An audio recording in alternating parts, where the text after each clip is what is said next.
Assalamu alaikum wa rahmatullahi wa barakatuh. Ny fampatsahivantsika amin'ity andro anty inshallah dia mahakasika ny fahalalam-pomba rehefa hisakafo. Arao ny tantara. Ndray andro mpaminany sallallahu alaihi wasallama niara nisakafo tamin'ny olona maromaro ary nisy zaza ihany koa tamin'izay. Ka ilay zaza rehefa misakafo maka zavatra eo akaikiny, maka amin'ny faritra hafa ary maka teteziny avokoa ny vilia misy an'izany sakafo izany. Dia teo ny teny mpaminany sallallahu alaihi wasallama nananatra an'izany zaza zany manao hoe: ya ghulam, sammillah wa kul biyaminik wa kul mimma yalik. O ry zaza, manonona ny anaran'ny Allah anao rehefa hisakafo ary mihinana amin'ny tananao havanana ary mihinana amin'ny faritra izay manakaiky anao. Izany teny ny mpaminany sallallahu alaihi wasallama sy ny hafan'izany dia misy lesona lehibe telo ho antsika mpino Islam rehefa hisakafo andavanandro.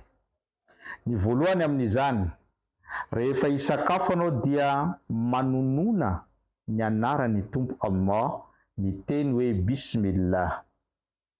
Tsy amin'ny sakafo ihany nefa izany, fa n'inona zavatra izay ho ataonao eto ambony tany dia atombohy hatrany amin'ny fanononana ny anaran'ny Allah mba hitondra tombotsoa ary hitondra fahasoavana sy fitahiana amin'ny zavatra rehetra izay ataonao.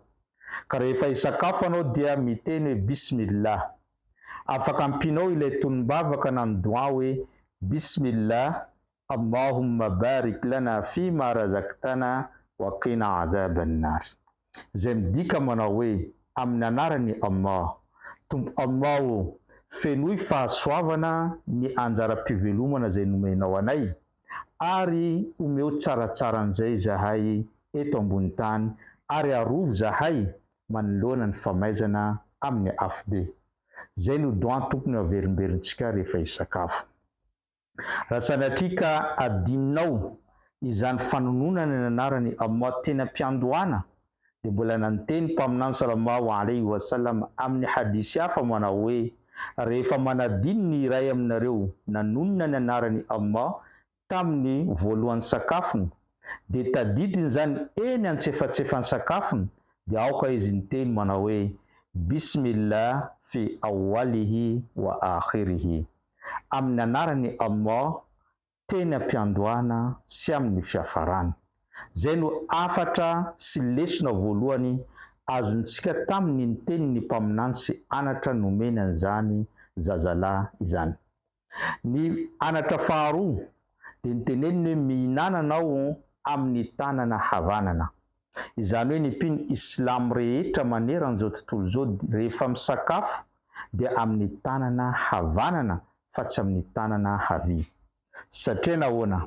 Mbola miteny mpaminany amin'ny hadisy hafa hoe mihinana nareo amin'ny tanana havanana fa ny devoly no mampiasa ny tanana havia rehefa hisakafo. Ka raha te hiala amin'ny fitovizana amin'ireo devoly ianao dia mihinana amin'ny tanana havanana. Ary ny fahatelo dia ary ianao rehefa misakafo ao anaty vilia ngeza miaraka amin'ny olona maro dia mihinana anao amin'ny faritra izay manakaiky anao, fa aza mitsatsaingoka amin'ny toerana hafa. Aza maka amin'ny toerana hafa ianao raha tsy hoe efa niala ny olona rehetra dia iny no tavela zay vao alainao izany. Na raha sendra misy tianao eny amin'ny faritry ny olona dia miteny ianao amin'izay fotoana izay fa tsy tonga dia maka. Afatra zany nampitainy tamin'ny zaza kely, saingy zany napetraka ho fahalalam-pomba ho antsika mpino Islam rehefa misakafo eto ambony tany. Ampianaro ny zanakao zany, ampianaro ny vady aman-janakao mba ahafahany izy ireo miaina ao anatin'ny finoana Islam. Satria ny finoana Islam sady finoana no mandrakotra ny fiainana ary ny fahalalam-pomba izay iainantsika eto ambony tany.